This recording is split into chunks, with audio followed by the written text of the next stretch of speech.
Hola hermanos, Dios les bendiga. Estamos ya en el devocional con el pastor. Quiero decirles hermanos que estoy muy contento porque ya vamos avanzando, estamos ya en el capítulo número 3 del libro de los Hechos. Gracias a Dios por todos los hermanos que nos están acompañando a hacer estos devocionales.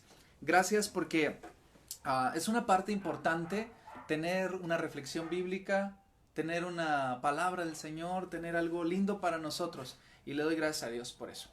Ahora hermanos quisiera orar como todas las noches por las personas que están en necesidad, por las personas que están en circunstancias difíciles. Oremos. Padre, en el nombre de Jesús te doy gracias por lo que tú has hecho en nuestras vidas. Te pido que tú bendigas este tiempo, Dios, y que nos ayudes, Padre, en el nombre poderoso de Jesús. Amén. Amén. Hoy quisiera compartir con ustedes Hechos capítulo 3. Vamos a Hechos capítulo 3, hermanos. Vamos a ubicarnos aquí. Tenemos esta pantalla que nos está auxiliando para poder trabajar. Le doy gracias a Dios por esto. Miren, aquí vamos a poder seguir. ¿Puedes cerrar la puerta, por favor? Aquí podemos seguir con esta lectura. Aquí mi hermana Kerry nos va a estar ayudando para ir checando estos textos, para que ustedes y yo podamos trabajar aquí. Dice la palabra del Señor así, ustedes pueden leer aquí, si tienen Biblia impresa lo pueden leer en su casa.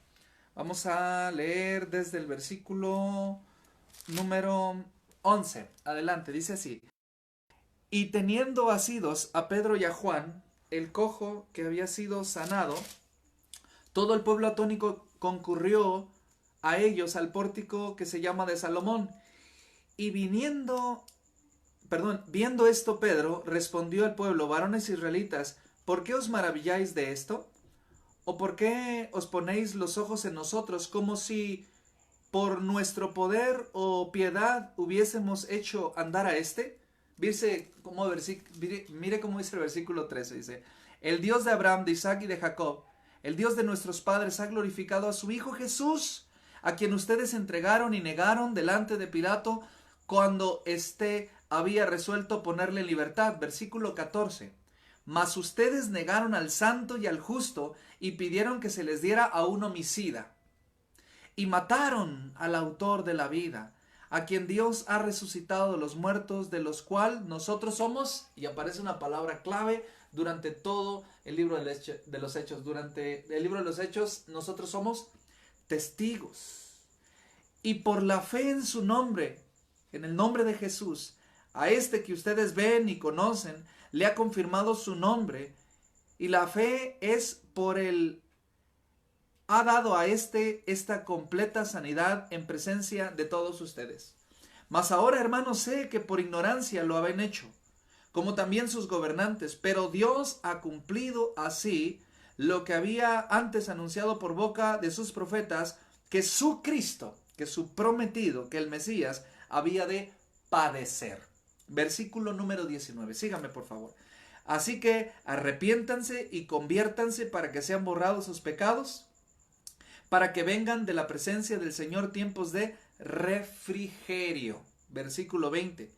Y Él envíe a Jesucristo, que les fue antes anunciado, a quien de cierto es necesario que el cielo reciba hasta los tiempos de la restauración de todas las cosas, de que habló Dios por boca de sus santos profetas, que han sido desde el antiguo tiempo. Porque Moisés dijo a los padres: el Señor su Dios les levantará un profeta de entre ustedes, hermanos, como a mí. A él escucharán y todas las cosas que él les hable. Y toda alma que no escuche, que no oiga a aquel profeta, decía Moisés, será desarraigada del pueblo. Se estaba refiriendo a Jesús. Textos mesiánicos en el Antiguo Testamento, Deuteronomio 18, 15 y 16. Y ahora dice: y todos los profetas desde Samuel en adelante, cuantos han hablado, también han anunciado estos días. Ustedes son los hijos de los profetas y del pacto que Dios hizo con nuestros padres, diciendo a Abraham: en tu simiente serán benditas todas las familias de la tierra. Pedro está convocando el pacto abrámico en el versículo número 25, y al final dice: a ustedes primeramente Dios, habiendo levantado a su Hijo, note que la palabra Hijo está con ese H mayúscula, lo envió para que lo bendijere, a fin de que cada uno de ustedes se convierta de su maldad. Hasta ahí el texto. Yo sé que está un poquito largo. Perdónenme, me tomé el tiempo de leerlo completo porque me parece que es un texto muy, muy, muy interesante. Ahora, vamos al contexto. La iglesia empieza, como ya lo he dicho en algunos otros devocionales, en el seno del judaísmo. El cristianismo empieza en el seno del judaísmo. Pero poco a poco está sucediendo ese cisma, ese divorcio, esa separación entre el judaísmo, que tiene sus bases en la Torá, que tiene sus bases en el Talmud, que tiene sus bases en las fiestas judías, que tiene su base en los pactos abrámico, davídico, que Dios hizo con aquellos hombres. Y es importante que nosotros consideremos que el judaísmo es una forma muy especial de poder trabajar en la fe de Dios. Ahora, estamos yendo al cristianismo. Estamos yendo a una forma diferente de pensar, diferente de concebir, diferente de percibir la divinidad de Dios. Ahora, Jesucristo es el Señor. Jesucristo es el Mesías, el Santo Israel. Toda la preparación que había sucedido del judaísmo ahora viene a desembocar en Cristo Jesús. Cristo Jesús es la revelación máxima de Dios. Es la razón de la profecía de los profetas del Antiguo Testamento. Es la razón del arca de Noé. Es la razón de todos aquellos pasajes emblemáticos, icónicos, fabulosos del Antiguo Testamento. Él es el liberador. Él es el restaurador. Él es el sumo sacerdote. En Jesucristo se cumplen todas las profecías y de Jesucristo hablaron todos los profetas y hacia Jesucristo apuntó toda la ley. Eso es importante que nosotros lo meditemos. Ahora, ¿por qué es importante esto? Porque en el contexto de nuestro texto de hoy está sucediendo algo maravilloso. Cuando el hombre es sanado, toda la gente desde dentro del templo sale desde dentro del templo al pórtico de Salomón. ¿A qué? Fíjese, ¿no será esto una metáfora? La gente está dentro del templo judío y sale del templo judío hacia el pórtico de Salomón para escuchar de Jesucristo. ¿No será una metáfora de lo que estaba sucediendo en aquel tiempo? La gente estaba saliendo de la cultura religiosa judía impuesta por el legalismo en aquel tiempo y estaba viniendo ahora al nombre de Jesús. Y mire lo que dice la palabra del Señor. Teniendo asidos a Pedro y a Juan. Aquel hombre estaba tomado de sus manos. Y luego Pedro empieza a predicar algo maravilloso. En resumidas cuentas, Pedro dice: varones hermanos israelitas, ustedes piensan que por nosotros o por nuestra forma de ser o por nuestro poder este hombre está caminando. No se equivoquen. No es por nosotros, es por Jesucristo, a quien ustedes mataron, por cierto. Eso es lo que dice el texto. Ubíquese en el versículo 13. El Dios de Abraham, de Isaac y de Jacob. Hermanos, muy interesante que Pedro convoca el nombre de Abraham, Isaac y de Jacob. Es sumamente interesante y pertinente que Pedro está convocando a Dios como su nombre más reconocido dentro de la cultura judía. Dice: el Dios de Abraham, de Isaac y de Jacob. No pueden equivocarse. Pudo haber dicho Adonai y no hubiese habido equivocación. Pudo haber dicho Yahvé y no hubiera habido equivocación. Pudo haber dicho cualquier otro de los nombres de Dios y no pudo haber habido equivocación. Pero interesante que Pedro convoca el nombre de Jehová, Abraham, Isaac y Jacob, el Dios de nuestros padres. Escuche, ha glorificado a su Hijo, H mayúscula, Jesús, a quien ustedes entregaron y negaron ante Pilato, el cual estaba resuelto a darle en libertad. Pero ustedes negaron, otra vez usa dos palabras, Kadosh, al santo. Otra vez, Pedro, este discurso, hermanos, y los primeros capítulos de Hechos, va mucho contra el fariseísmo, contra los saduceos, contra los elotes, como que es una ruptura, como es un quiebre de paradigma dentro del pensamiento de la gente. Ellos habían estado comprendiendo que el judaísmo era la resolución, la oferta máxima de salvación, de espiritualidad, pero viene Jesús y quiebra. ¿Se acuerda?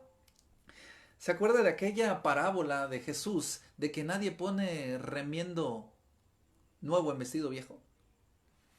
¿Se acuerda de aquellas palabras de Jesús en su primer milagro de Juan en las bodas de Canaán? Parece que esas dos parábolas o eventos están dando justificación a lo que estamos viviendo ahora.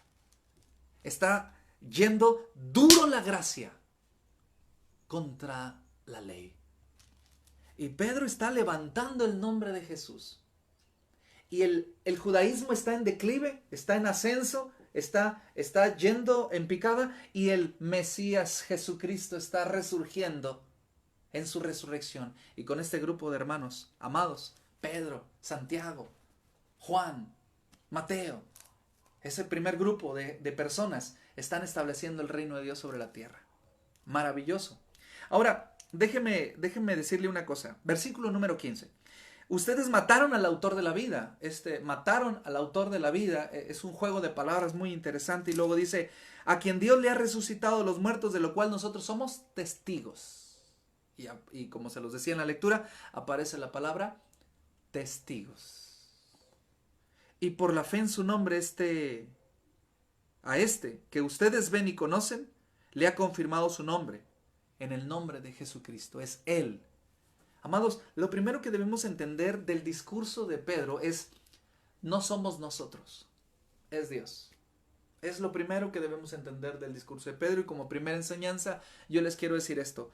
Si hay algo hermoso en tu familia, si hay algo hermoso en tu vida, si hay algo hermoso, algo digno de alabanza, si has compartido la palabra del Señor, si has orado y alguien se ha sanado, si has dado consejo y alguien ha resuelto seguir a Cristo, si has tocado el corazón de una persona con una alabanza, con una oración, si has cantado, si has grabado un disco, si has predicado sermones, si has dado conferencias, lo que hayas hecho no me interesa. Es Jesucristo obrando. No eres tú y no soy yo. A Él es la gloria, la honra y la alabanza. Mire lo que dice. No somos nosotros. Esto es porque Él ha tenido fe en Jesucristo el Mesías. Solo Cristo salva, hermanos. Solo Cristo bendice, solo Cristo salva. Yo en algunas ocasiones he cometido el error, pero por cultura, por seguimiento. Yo te bendigo en el nombre de Jesús y yo puedo bendecir a otro, pero ¿qué significa bendecir? Yo no tengo en mi boca el poder de bendición. Yo sé que lo que voy a decir ahora va a contrastar con la enseñanza popular en muchas partes, pero el único que puede bendecir es Dios. El único que puede salvar es Dios. El único que puede restaurar es Dios. El único que puede redimir es Dios. El único que puede restaurar un matrimonio es Dios. El único que puede rescatarte de las garras del alcohol es Dios. En el nombre de Jesucristo de Nazaret, mi boca no tiene poder. Mi boca no tiene poder. Y si algún poder hay en mí, este poder no es mío, es del Espíritu Santo de Dios, que Él obra maravillosamente en mi debilidad. Yo sí les quiero decir, mis amados hermanos, que yo puedo bien decir. Yo puedo decir bien de él, puedo bien decir de ella, bien decir de aquel. Pero yo no puedo bendecir, porque el verbo bendecir es de uso exclusivo de Dios. Mire lo que está pasando. Observe, por favor. Pedro está diciendo, ¿ustedes piensan que es por nosotros? No se equivoquen. Esto que está obrándose aquí es por Jesucristo, a quien Dios ha resucitado de entre los muertos. La primera enseñanza que yo quiero compartirles entonces es, solo Cristo bendice, solo Cristo salva, solo Cristo restaura. A Él es la gloria, la honra y la alabanza. Yo no puedo bendecir, yo puedo bien decir, es decir, decir bien de otros. Oh, qué guapo eres, oh, qué bonito, oh, qué esbelto eres, oh, qué inteligente eres. Yo sí puedo bien decir, pero bendecir, Dios puede bendecir. Dios puede bendecir a las personas. Yo no puedo salvar personas. Yo puedo dar un consejo y la persona, movida por el Espíritu Santo, transformará su vida. Yo puedo predicar un mensaje, pero el poder del Espíritu Santo, redarguyendo corazones, puede transformar la vida y redarguirlos, redimirlos y restaurarlos. Pero mire lo que dice la palabra del Señor. y por la fe en su nombre, a este que ustedes veis y conocéis, le ha confirmado su nombre. Y la fe que es en él ha dado a este nada más. Y es suficiente. No es para que tengamos un complejo de inferioridad. Ay, pastor, no hay poder en mi boca. Ay, pastor, yo no puedo bendecir. No se equivoque. Solo Dios puede bendecir. Pero usted no es poca cosa. Usted es testigo. Y aquí hay que sentarnos un momento y analizar el texto. Para que todos podamos estar... ay, se me apagó esto. Se perdió la conexión. Para que todos podamos estar conscientes de que solo Dios puede hacer las cosas. Nosotros somos testigos, mire, y mataron al autor de la vida, a quien Dios ha resucitado de los muertos, de lo cual nosotros somos testigos. Amado hermano, Dios ha obrado en su vida, sea testigo. Dios ha bendecido al hermano, sea testigo. Dios ha restaurado a la hermana, sea testigo. Dios está transformando su vida, sea testigo. Es decir, diga lo que ha sucedido. Manifieste lo que ha sucedido. Dios está en control de todas las cosas. Ahora dice la palabra del Señor. Mas ahora, hermanos, sé que por ignorancia han hecho esto, como también sus gobernantes. A veces, hermanos, la ignorancia nos lleva a cometer pecado, conflicto. A veces ignoramos.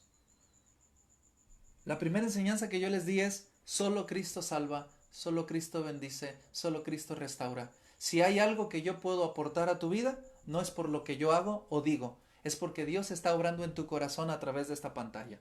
2, segunda enseñanza.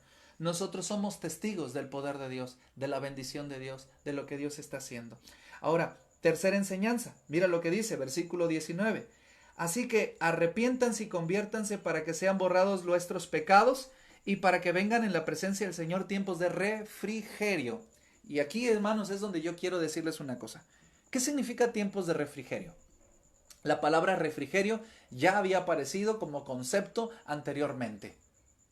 La palabra refrigerio es una palabra de bonanza, es una palabra de quietud, es un estado de sobriedad, de saciedad, es un estado de bendición. Dice, vengan, arrepiéntanse y conviértanse para que vengan ustedes a tiempos de refrigerio. Y yo aquí me quiero estacionar un poquito y decirte, ¿estás viviendo tiempos de refrigerio, hermano? O sea, ¿estás en saciedad, en equilibrio, en paz? ¿Estás en una etapa de quietud, Oiga, pastor, no sé si se está dando cuenta en qué tiempo está usted dando este versículo bíblico. ¿No? A ver, dígame en cuál. En tiempos de coronavirus, en tiempos de COVID-19. Ok, entonces permítame hacerle una pregunta. En tiempos de COVID-19, ¿Dios está sentado en su trono? En tiempos de COVID-19, ¿Dios es santo, santo, santo? En tiempos de COVID-19, ¿sigue habiendo salvos? ¿Sigue habiendo bendición? ¿Sigue habiendo restauración? Por favor, dígame. ¿O se suspendieron? Yo sé que se suspendieron las clases, yo sé que se suspendieron las labores, pero también se suspendió la bendición de Dios. Se suspendió la profecía de Dios. Se suspendió la palabra de Dios. Entonces, ¿suspenderemos nuestra obediencia? ¿Suspenderemos nuestra fidelidad? ¿Suspenderemos nuestras aportaciones, nuestro diezmo, nuestra ofrenda?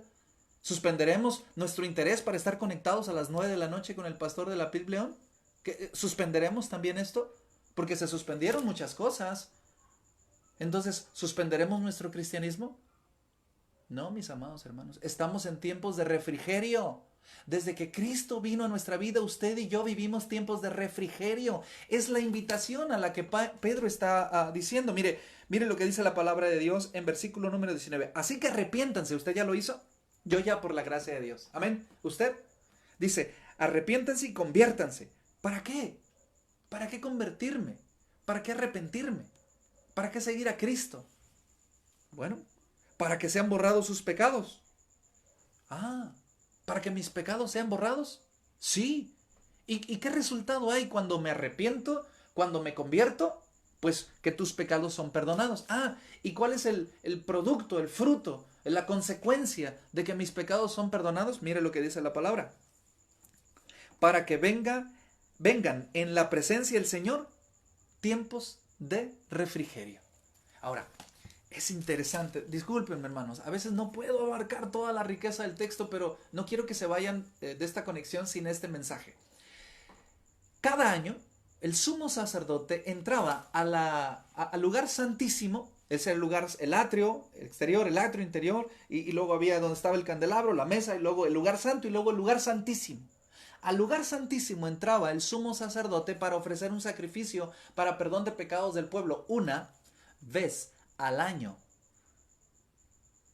Eso está interesante. La misma expresión de presencia de Dios y tiempos de refrigerio que era usada comúnmente en el argot, en la jerga, en la forma de hablar del legalismo fariseo, es lo que está Pedro usando aquí. ¿No está fabuloso la conexión?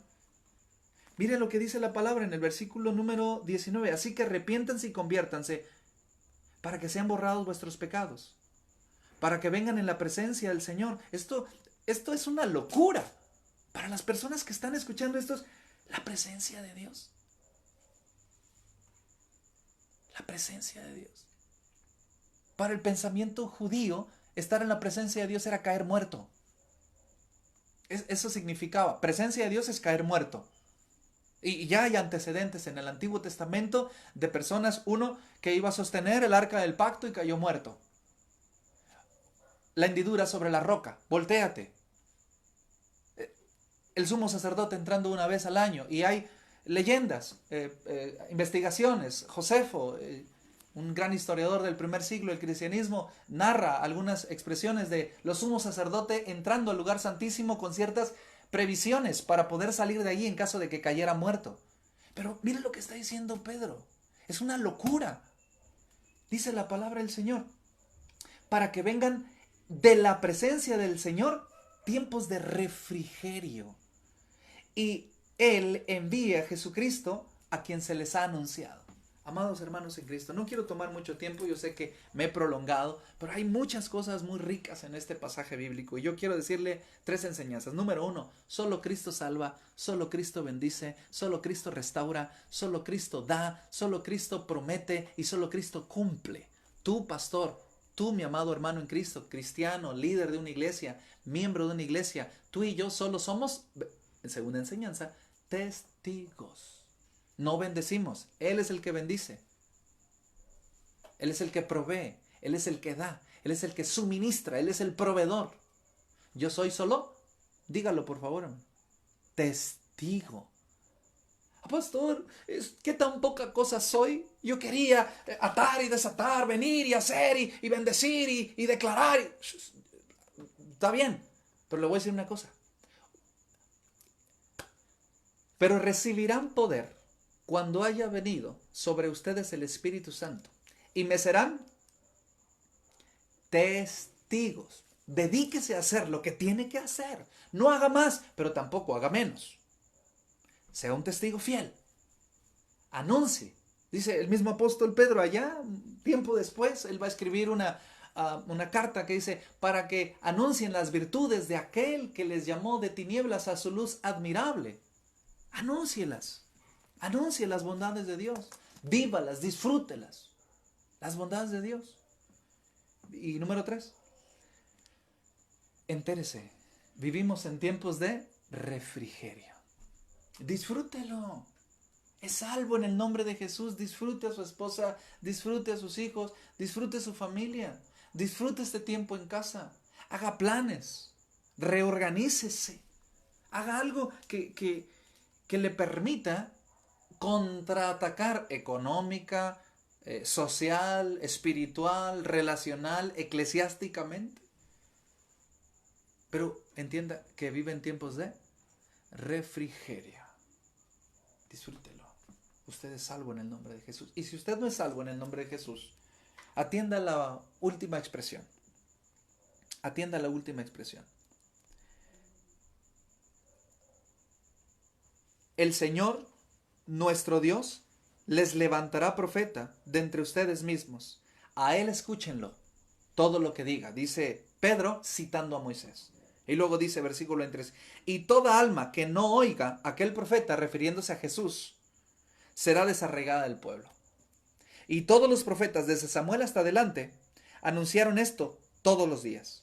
Ustedes son los hijos de los profetas y de los pactos que Dios hizo con nuestros padres. Y cita el pacto de Abraham. En Cristo serán benditas todas las familias de la tierra, porque Cristo es simiente de Abraham. Por eso el pacto abrámico se está cumpliendo en Cristo Jesús. Y mi familia, no judía, mi familia mexicana, una hermosa quintanarroense, con este tamaulipeco, no tenemos nada que ver con Europa, más que el idioma que estoy hablando. No tenemos nada que ver con los judíos. No tenemos nada que ver con los sefardíes, ni nada, nada, nada. Somos mexicanos. Y somos herederos del pacto de Abraham por la fe en Cristo Jesús. Ese es el pacto de Abraham. En Cristo Jesús. Usted también. Haga suyo el pacto de Dios, el que hizo con Abraham. ¿Cuál, pastor? ¿Cuál? Dígame cuál. En ti serán benditas todas las familias de la tierra. Que su familia sea bendita por el nombre de Cristo Jesús. Agarre el pacto de Abraham, el que hizo Dios con Abraham, y dígale, yo quiero que el pacto de Abraham sea efectivo en mi familia. Y usted se dirá, ¿cómo? A través del Mesías, a través de Cristo Jesús. Por eso le decía, si quiere ser salvo, venga a Cristo Jesús. Allí en su lugar, haga una oración, arrepiéntase de su pecado, conviértase y venga al refrigerio. Reciba la bendición de Dios. Es el mensaje de Pedro. Sean salvos en el nombre de Jesús. Hasta aquí el devocional, hermanos. Yo quiero decirles, hermanos, que el Señor Jesús está entre nosotros. Quiero terminar leyéndoles el versículo 26. A ustedes primeramente Dios, habiendo levantado a su Hijo, lo envió para que los bendijese, a fin de que cada uno se convierta de su maldad. Vamos a convertirnos en el nombre del Señor, hermano. Y que el Señor bendiga a nuestra familia. 3 enseñanzas. Solo Cristo sana, solo Cristo bendice, solo Cristo restaura, solo Cristo es el Rey. Primera enseñanza. Yo sé que es larga, pero la primera. Enseñanza 2. Nosotros somos testigos. Déjelo que Dios bendiga, que Dios restaure. Usted sea testigo nada más. Y número 3. Vivimos en tiempos de refrigerio. Disfrútelo. Si usted no vive en tiempos de refrigerio, venga a Cristo Jesús. Él le ama. Jesús dijo, yo soy el camino, yo soy la verdad y la vida, y nadie viene al Padre si no es por mí. Cristo es el puente. Él es el Señor. La cruz del Calvario tiene sentido cuando somos salvos. No tiene sentido colgada en la pared. No tiene sentido tatuada en la espalda. No tiene sentido colgada en oro en tu cuello, pendiendo de tu pecho. No tiene sentido. La cruz de Cristo solo tiene sentido en nuestra salvación. Oremos y terminemos así este devocional para la gloria de Jesús. Padre, en el nombre de Jesús, bendito seas, Padre. Te doy gracias por este precioso devocional. Bendice, Señor, tu palabra y danos oportunidad de que Dios nos bendiga, de que seamos testigos y disfrutar el refrigerio que tú nos das. En el nombre de Jesús. Amén. Amén, hermanos. Que el Señor le bendiga. Cuídese mucho. Adiós.